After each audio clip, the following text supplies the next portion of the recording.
He just drank that energy drink, then he fell.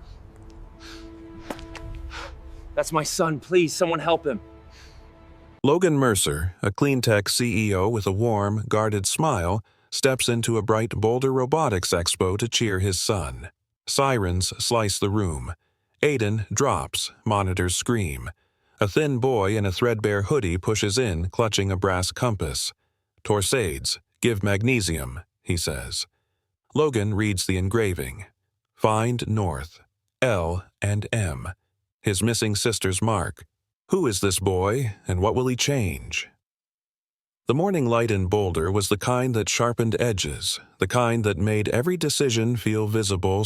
Logan Mercer stepped from the black SUV and let the cold mountain air move through his chest. He cut a striking figure even in a crowd.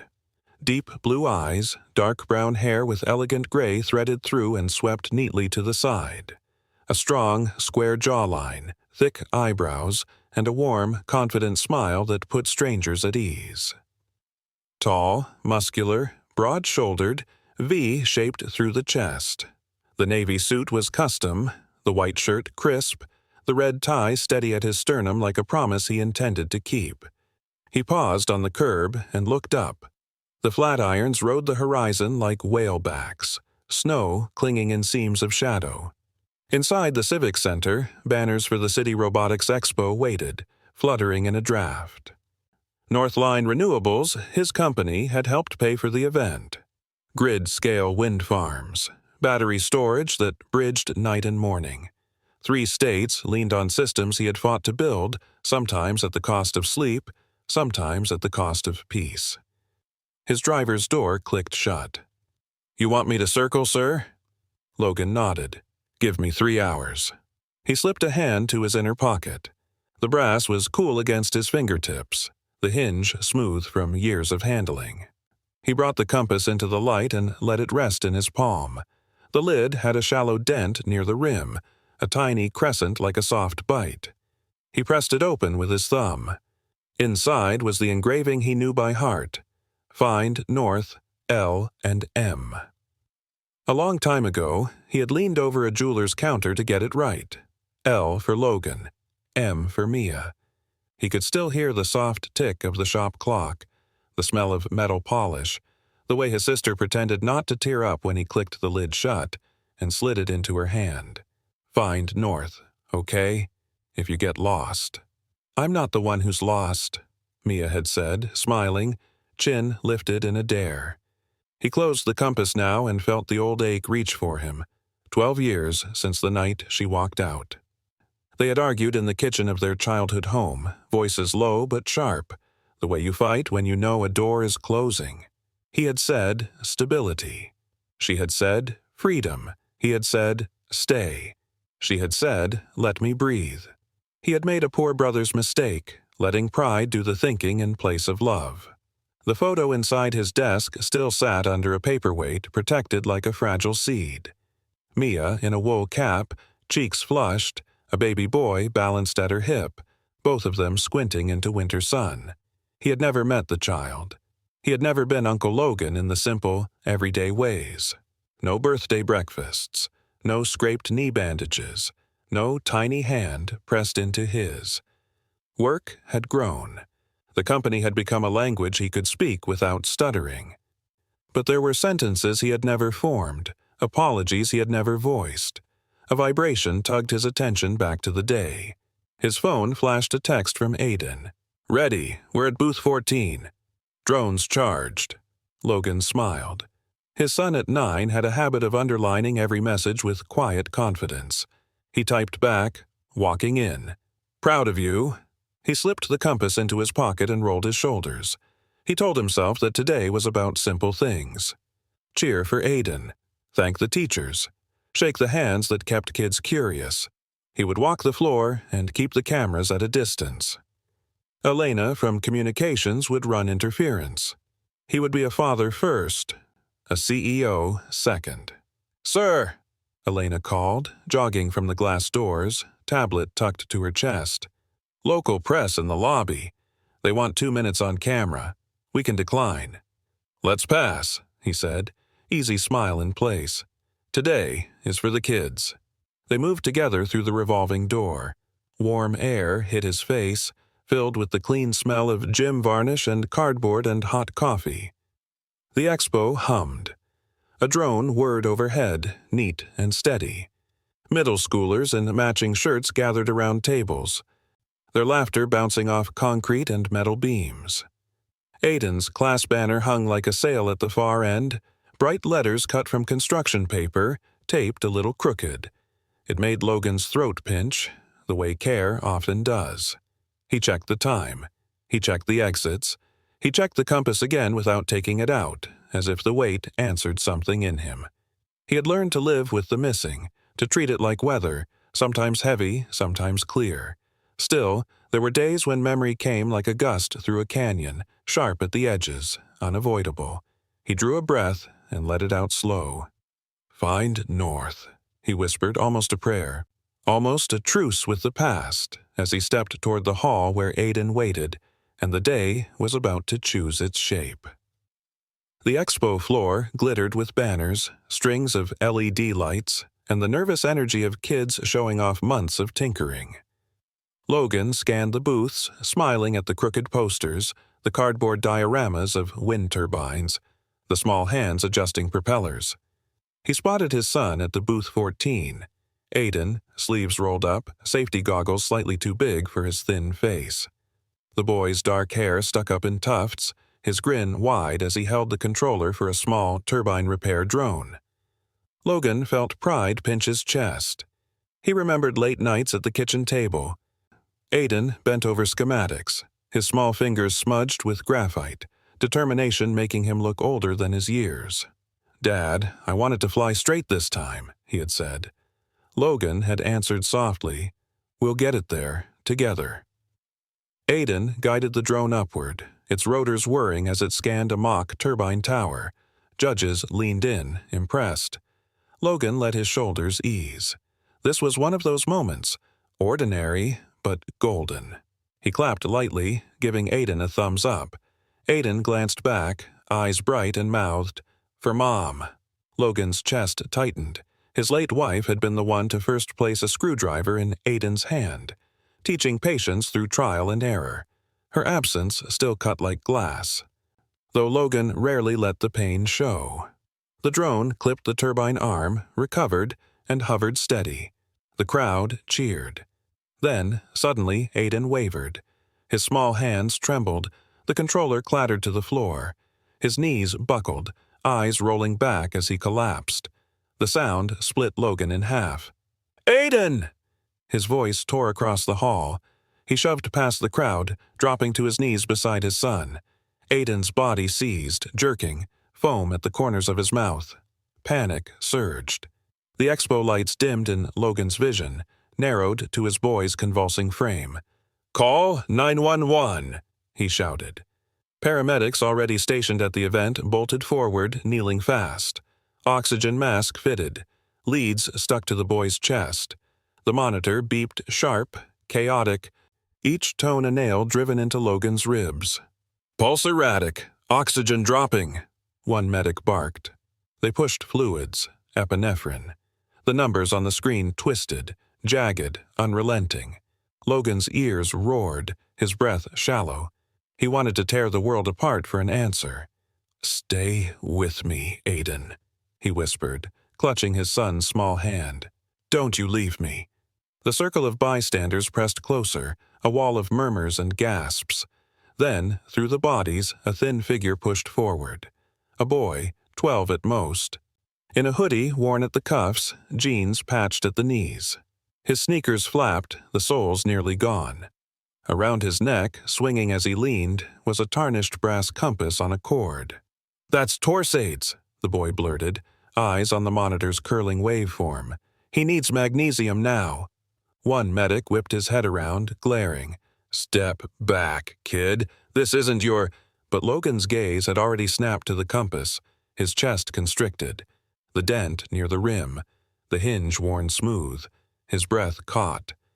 It was Mia's, the compass he had given her. His voice cracked, urgent. "Where did you get that compass?" The boy clutched it instinctively, knuckles white. My mom's, he said. She told me her brother gave it to her. The expo noise dissolved into silence. Logan's world tilted, every line of time bending. He could barely find air, his hand still pressed to Aiden's trembling fingers. His sister's compass, his sister's child. His own nephew standing here, dirt-smudged and fierce-eyed, demanding his son's life be saved.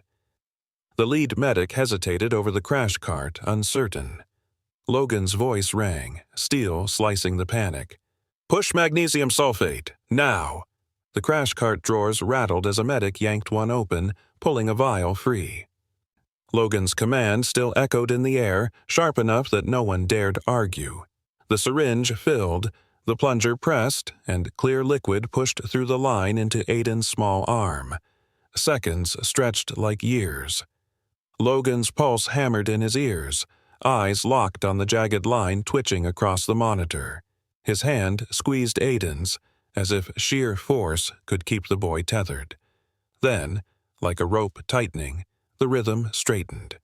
The chaos steadied. Aiden's chest hitched. A gasp broke through the mask, color slowly bleeding back into his cheeks. Logan bowed his head, relief hitting so hard it made his eyes sting. He whispered, "Thank you," to no one and everyone, his thumb brushing the back of Aiden's limp hand. The boy in the hoodie hadn't moved. His eyes stayed on the monitor, sharp, analytical. QT interval was stretched. That's why his heart twisted out of rhythm, he said quickly. His voice carried knowledge beyond his years. Syncope happens when you mix energy drinks and cold meds. I saw him with both. A medic turned, frowning. How do you even— My mom's wilderness medic book, the boy cut in, tugging at the cord around his neck. The compass swung, tarnished brass catching the fluorescent light. I memorized the parts about arrhythmias. She made me. Logan's throat tightened. His gaze fixed on the compass, the dent, the hinge. The same one he had traced with his thumb 100 times before it left his hands. "What's your mom's name?" Logan asked, voice quieter now, almost a plea. The boy looked straight at him, jaw tight. "Mia." The word detonated inside Logan. His knees nearly buckled even though he was already crouched. He saw again the last night in their childhood kitchen, her voice sharp with defiance, her back retreating into shadows. He heard the door slam, the silence after, and now here, her son, alive, clutching the compass like a lifeline. Logan forced breath through his lungs. "What's your name?" "Jet," the boy said. He shifted, defensive, like he expected disbelief. Logan stared. Jet, the baby in that photograph. The boy he had never met. 12 years of guilt, of wondering, of silence, condensed into this one fragile figure before him. Behind them, the paramedics adjusted oxygen, relayed vitals, and began to wheel Aiden toward the exit. Logan straightened, following, but his eyes stayed locked on Jet. "Stay with me," Logan said. It came out less as an order, more as an imploring. Jet frowned. "Why?" Logan swallowed. "Because you're family. Because I failed your mother. Because I can't lose you too." But the words tangled, heavy, unready.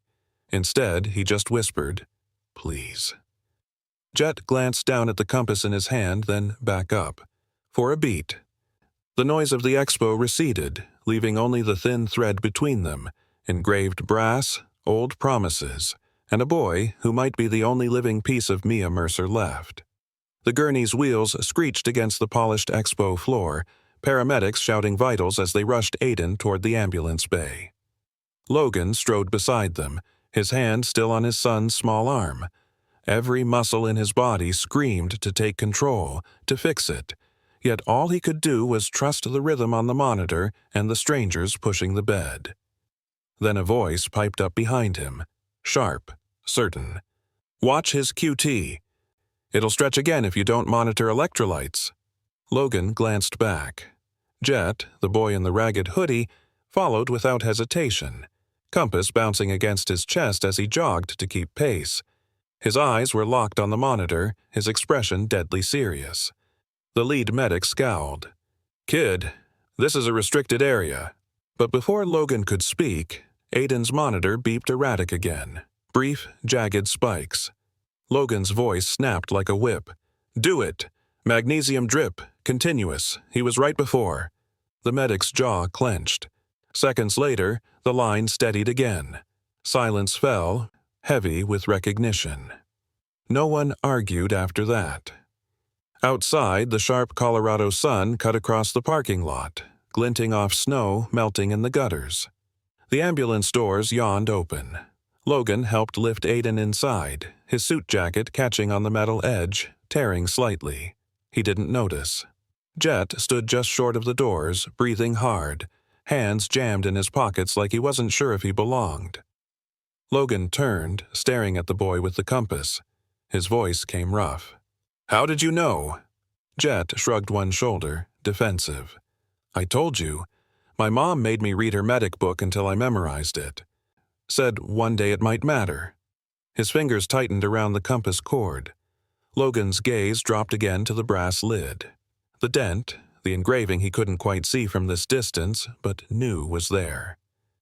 "Your mom," he said slowly. "What's her full name?" Jet hesitated. "Mia Reyes." The world tilted under Logan's feet. Reyes. The name was a mask, but the first was enough. He stepped down from the ambulance, closing the gap until he stood just a foot from the boy. His voice lowered, almost trembling. "What was her name before?" Jet's chin lifted, a flicker of pride in his eyes. "Mercer. Mia Mercer." It felt like a blow. Logan staggered, one hand gripping the ambulance rail. 12 years collapsed into nothing. His sister, his fiery, stubborn sister, was gone, but her son stood here, compass in hand, speaking her name like a torch still burning. The medic's voice broke in. "Sir, we need to move." Logan nodded numbly, then reached for Jet's wrist before he could stop himself. "Come with me." Jet stiffened, suspicious. "Why?" Logan swallowed. His throat felt raw. "Because you just saved my son's life. Because your family." For the first time, Jet faltered. His gaze flicked to Logan's eyes, then to the ambulance, then back down to the compass. He didn't answer. He just followed, silent, as Logan climbed in beside Aiden and the doors slammed shut. The sirens wailed, carrying them toward the hospital. Logan sat wedged between the paramedics.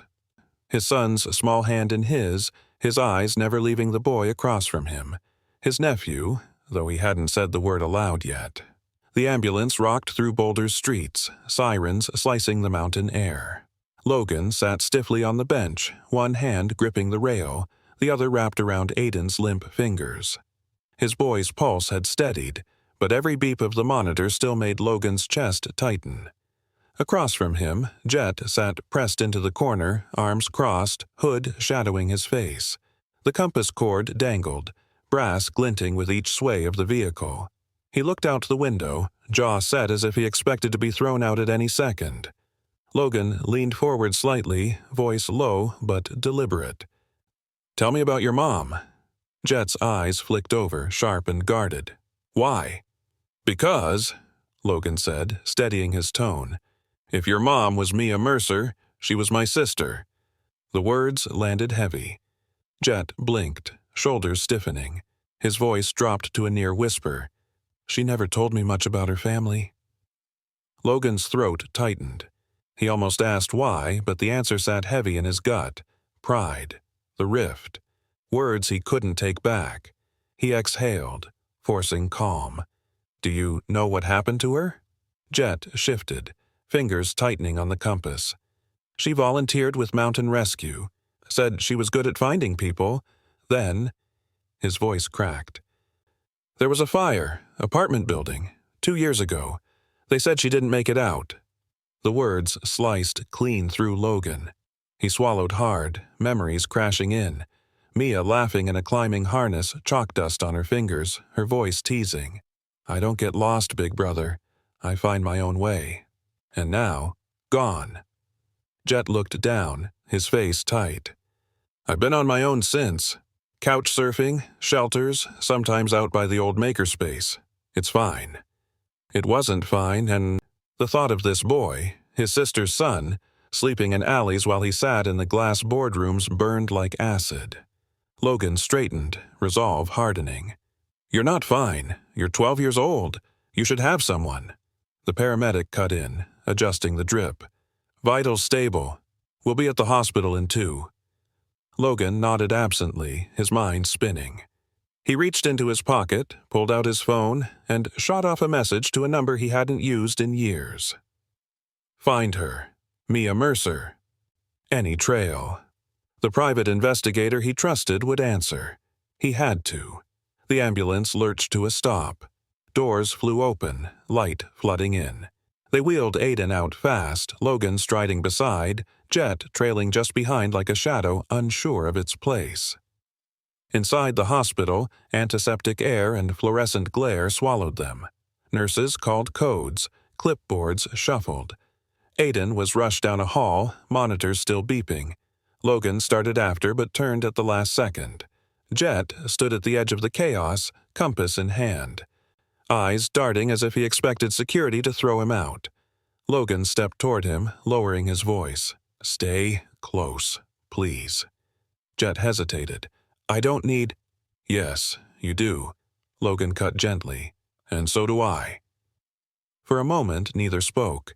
Then Jet gave the faintest nod. The compass pressed tight in his fist.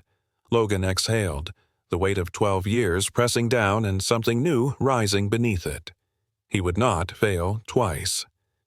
The hospital room hummed with quiet machines, a steady rhythm of beeps and soft hisses. Aiden lay pale against the sheets, chest rising with each measured breath. Logan sat at his bedside, elbows on his knees, his hand gently covering his son's smaller one. Across the room, Jet perched on a hard plastic chair, hood pulled low.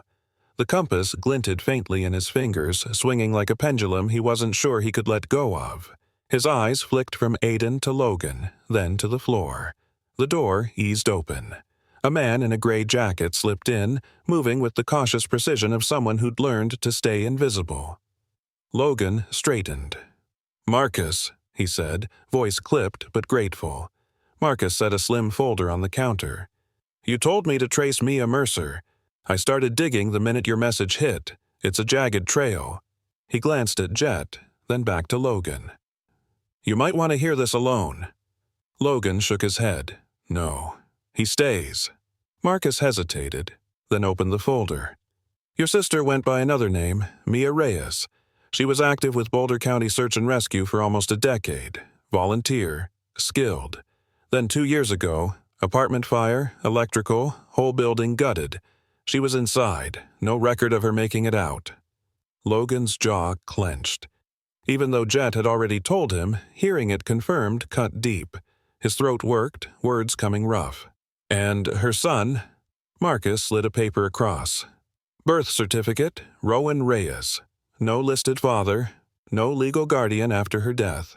He slipped through the cracks. "Foster intake shows he never showed up.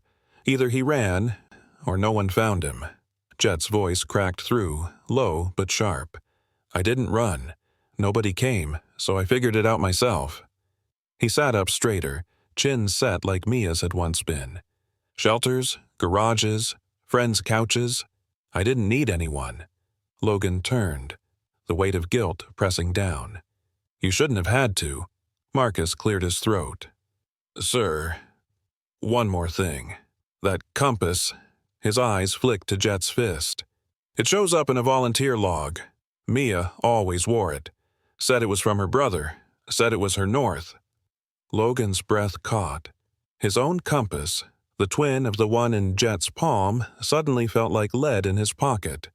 He stood, pulling it free, the brass gleaming under hospital light. He set it gently on the table, side by side with Jet's. The engravings mirrored Find North, L, and M. The letters curled like a bridge between them. Jet stared. His lips parted, a flicker of awe breaking through the defenses. "She told me about that. Said when you're lost, Find north. Find family. The room went silent except for the monitor's steady beep. Logan swallowed, voice husky. Then you found me, and I found you. For the first time, Jet didn't look away.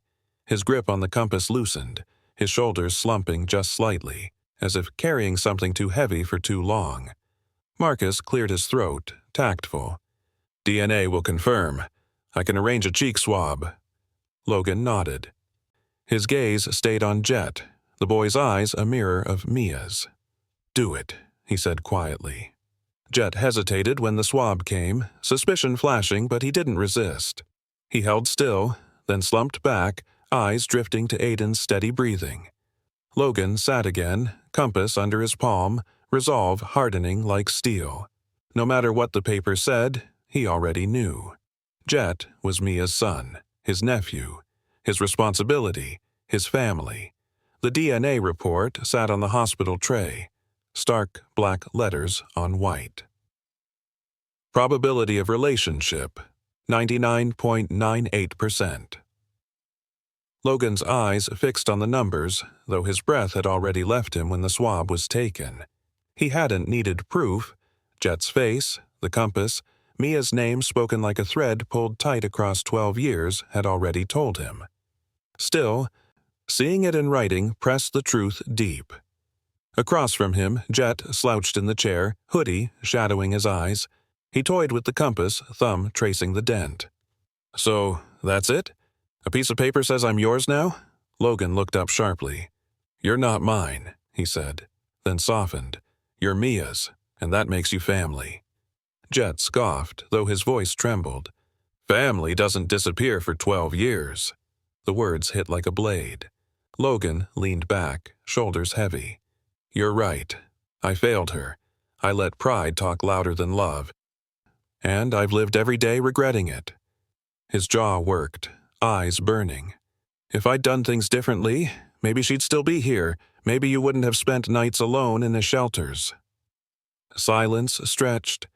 The only sound was Aiden's steady breathing beside them, the monitor's quiet beep like a metronome keeping time. Jet finally muttered, She used to say you were stubborn, said you'd choose work over anything. He looked up, eyes flinty. Guess she was right. Logan didn't flinch. She was right, but she was also my sister, and I loved her more than I ever managed to say.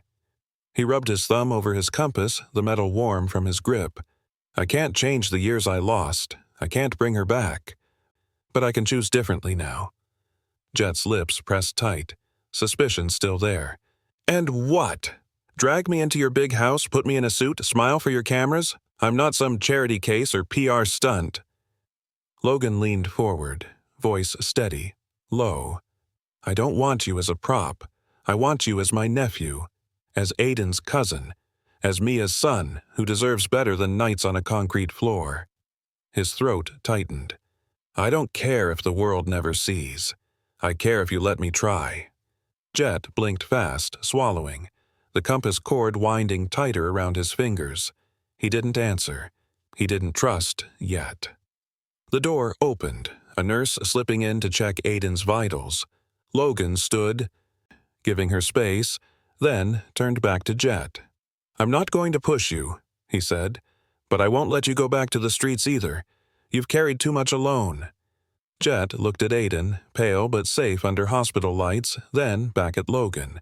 His voice was a whisper, fragile but sharp. If you're serious, you'll prove it. Words don't mean much. Logan nodded once. Then I'll prove it. The nurse finished, slipping out. The room quieted again.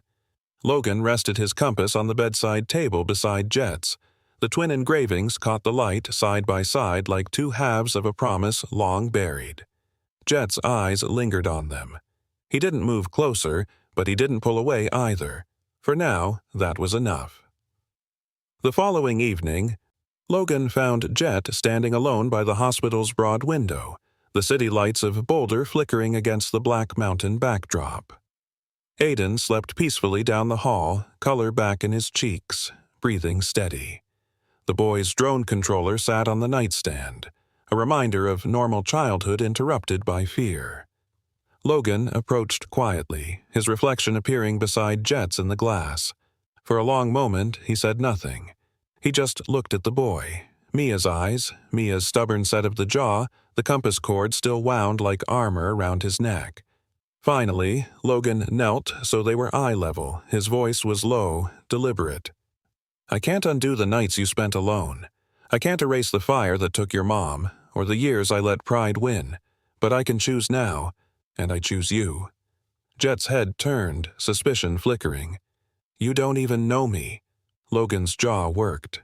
"Then let me. Come home with me. Finish school. Build the things you dream about. You'll have a tutor who respects your mind, a workshop with real tools, a room with a mountain view. No cameras, no strings, just honesty. That's the only condition." Jet shifted, eyes narrowing. "And when I mess up?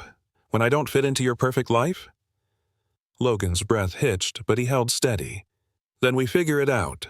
Together. I don't expect perfect. I expect human. And I promise, I won't walk away." Silence stretched. The hum of the hospital filled it. Jet stared at the compass in his hands, thumb rubbing the dent until it gleamed.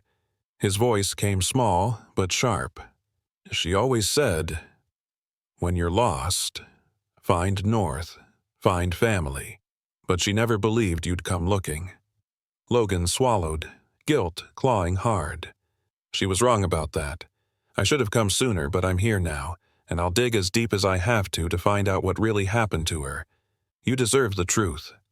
For the first time, Jet's gaze softened, though his walls stayed high. "You really mean that?" Logan reached into his briefcase and pulled out his compass, the twin to Jet's. He set it on the sill, brass catching the glow of the city lights. The engravings mirrored. Find north, L and M. Jet's breath caught. His fingers hovered over it, tracing the letters. She used to whisper that at night. Said it was more than directions. Said it was a promise. Logan's voice cracked. "Then let me keep it. With you." Jet's hand tightened around his compass. He didn't nod, but he didn't walk away either. His silence felt less like rejection, more like the fragile edge of possibility. Logan rose slowly, laying a hand on the boy's shoulder. "Come with me, Jet. Not for headlines, for family, for her." The boy's chest rose with a shaky breath, his voice barely carried. "I'll think about it." And for Logan Mercer, who had lost too much too fast, that single sliver of hope was enough to hold on to. The hospital discharged Aiden 3 days later, pale but grinning when he spotted his dad waiting with the SUV. Logan steadied him as he climbed in, heart lifting just to feel his son's hand warm again. But his gaze kept flicking to the boy standing a few steps back. Jet, hood up, compass clutched tight, backpack slung like he was ready to vanish if the ground shifted. On the drive home, the silence pressed heavy. Aiden dozed against the window, still recovering. Logan kept glancing in the rearview mirror. Jet sat stiff, eyes darting between the glass skyline and Logan's reflection. Finally, the boy muttered, "I'm not a PR story. I'm not a prop for your empire." Logan's hands tightened on the wheel. "You're not. You're my nephew. That's all that matters." Jet shook his head, voice hard. "People will spin it. They'll say you rescued the poor street kid. Make me into some headline. I don't want that." The words cut deep because Logan knew they were true. The cameras would come, the blogs would bite. His name would drag Jet into a light the boy never asked for. Logan pulled the car onto a quiet overlook, snow still clinging to the rocks. He turned, reaching for his briefcase. Inside, wrapped in a velvet pouch, was his own compass. He opened it, the brass catching the late sun. The engraving gleamed. Find north, L and M. He set it gently on the console. "This is its twin," Logan said. "I kept it when I gave your mom hers. 2 halves of the same promise." Jet's breath hitched.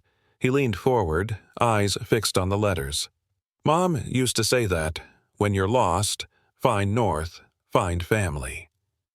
His voice cracked. He slipped the cord over his head, compass dangling loose in his hand. Logan clicked the two compasses together, hinges aligned. The lids shut as one, the engravings forming a mirror image. His voice came rough, unsteady. "Then let's find north. Together."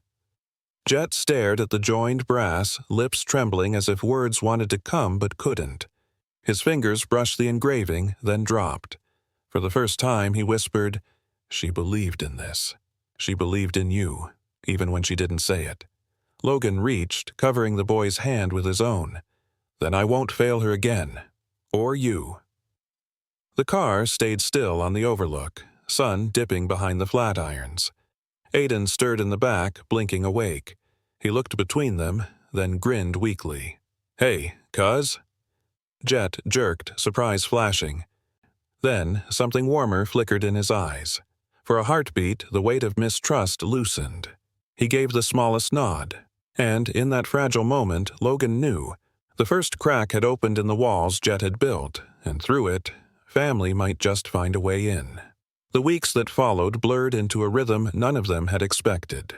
Mornings began with thin sunlight pouring over the Rockies, the house smelling faintly of coffee and toast. Logan would lace his boots and lead Aiden and Jet up a trail behind the property. The boys trudged through pine needles, breath puffing white in the cold air. At the ridge, Logan would pull two compasses from his pocket. He taught them how to read bearings, how the needle found north no matter the weather. Aiden grinned, soaking it in. Jet pretended to be bored, but Logan noticed how he leaned closer, eyes sharp, memorizing every angle. In the evenings, the garage became their workshop. The drone sat dismantled across a long table, screws in neat rows, circuit boards scattered.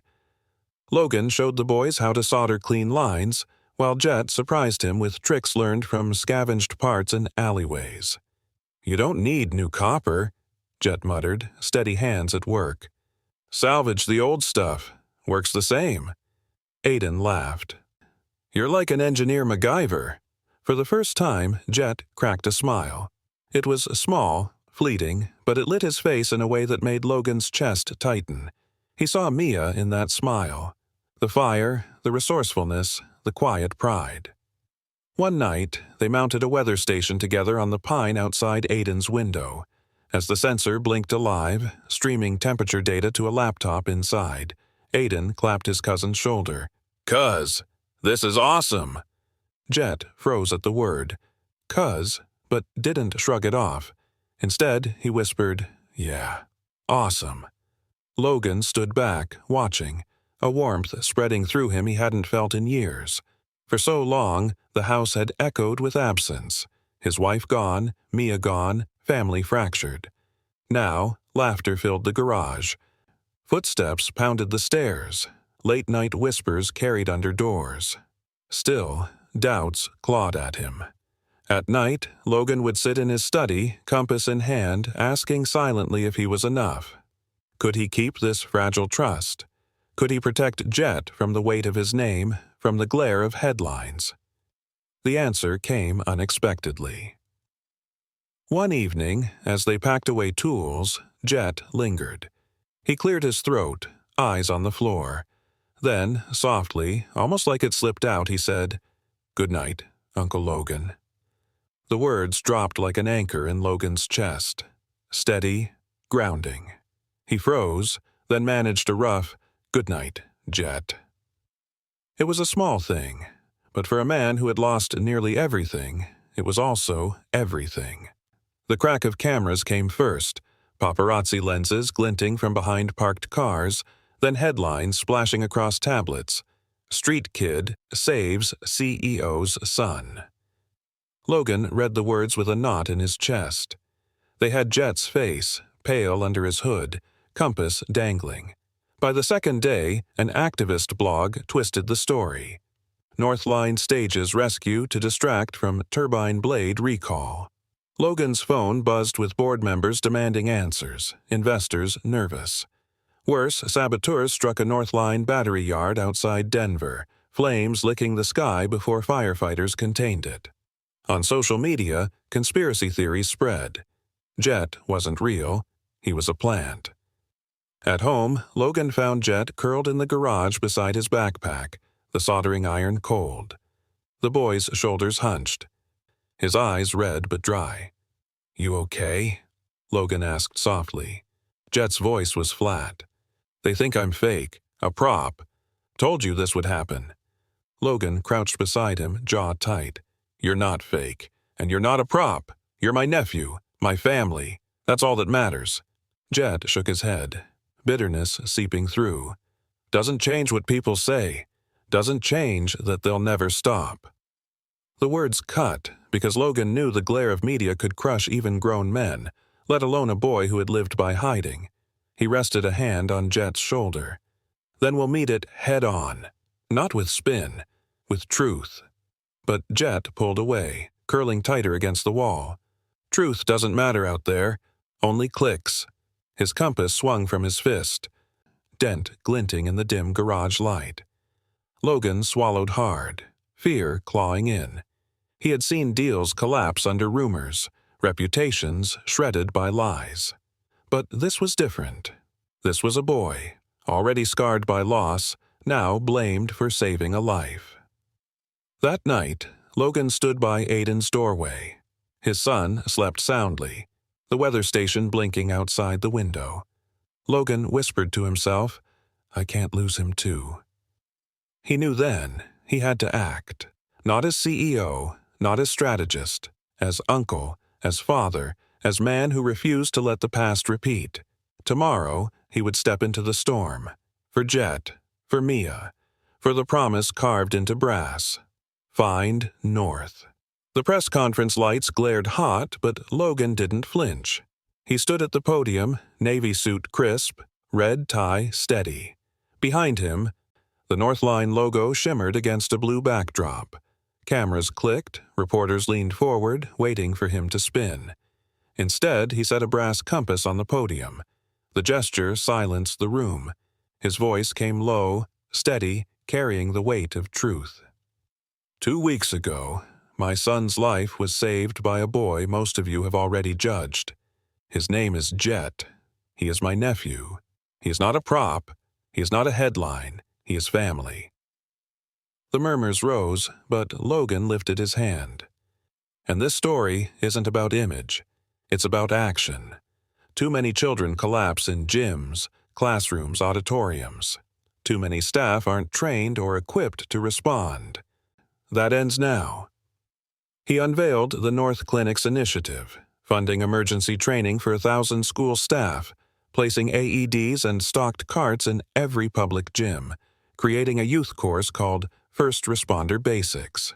Jet will help teach it, Logan said, his voice firm, because what he did that day wasn't luck. It was preparation, and preparation saves lives. Questions flew. Is this to distract from the turbine recall?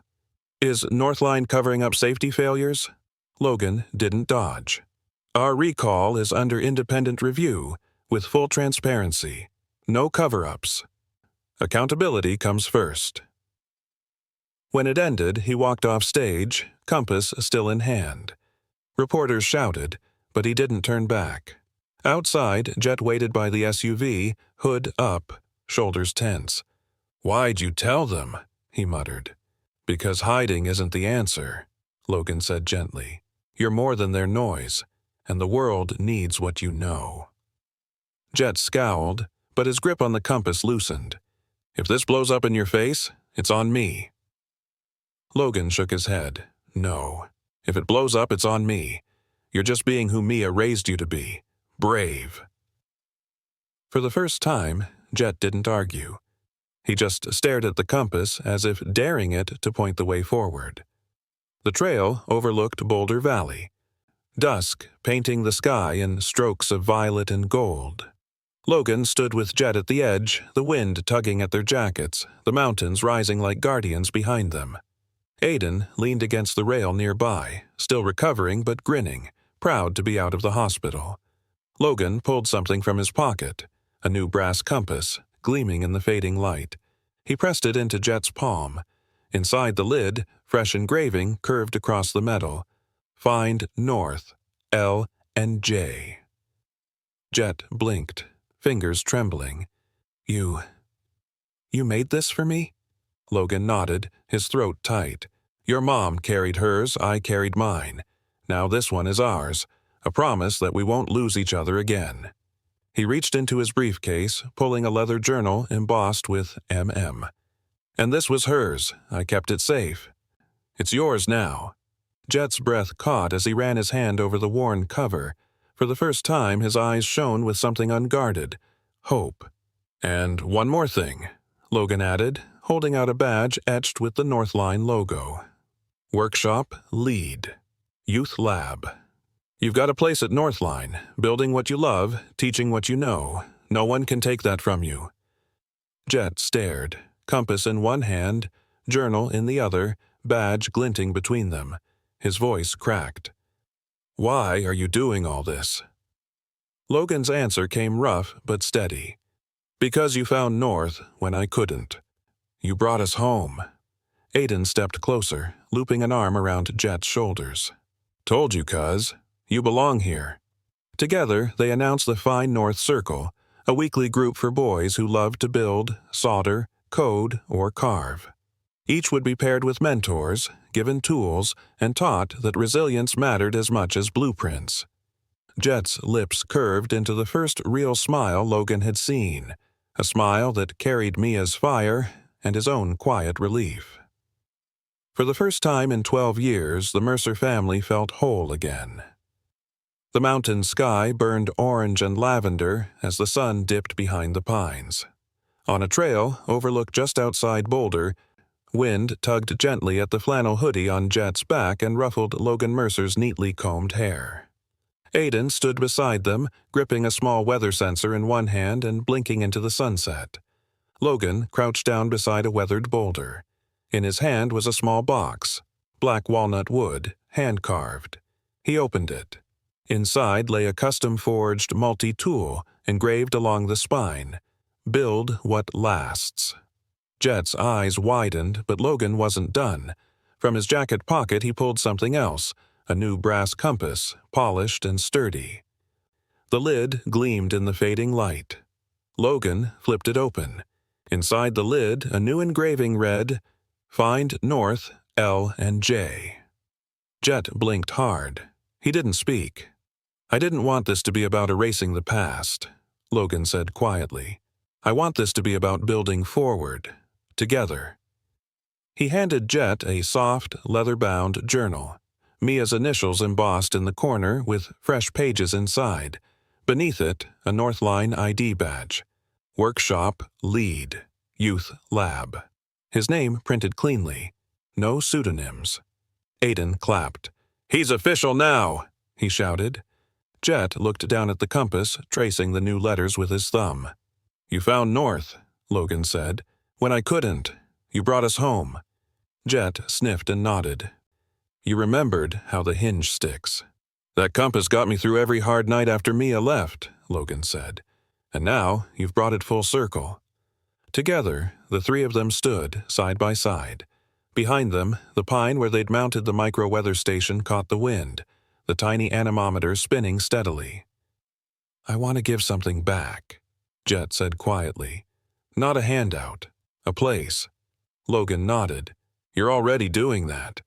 From his coat, Logan pulled a printed flyer.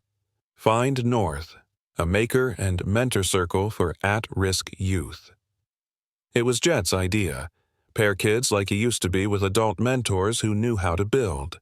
Coders, carpenters, wilderness trackers, SAR medics. 1 weekend a month. They'd gather in the Northline garage or on trail overlooks just like this one. No lectures, just tools, time, and trust. And you'll lead it, Logan said, with me at your back. Jet looked up. And Aiden? Aiden grinned. I already designed the logo. They laughed together, truly, deeply, and it felt like something cracked open inside the stillness of the mountain air. Not pain, not guilt, just home. Jet reached up and clasped the compass to his neck. Not the old one, the new one.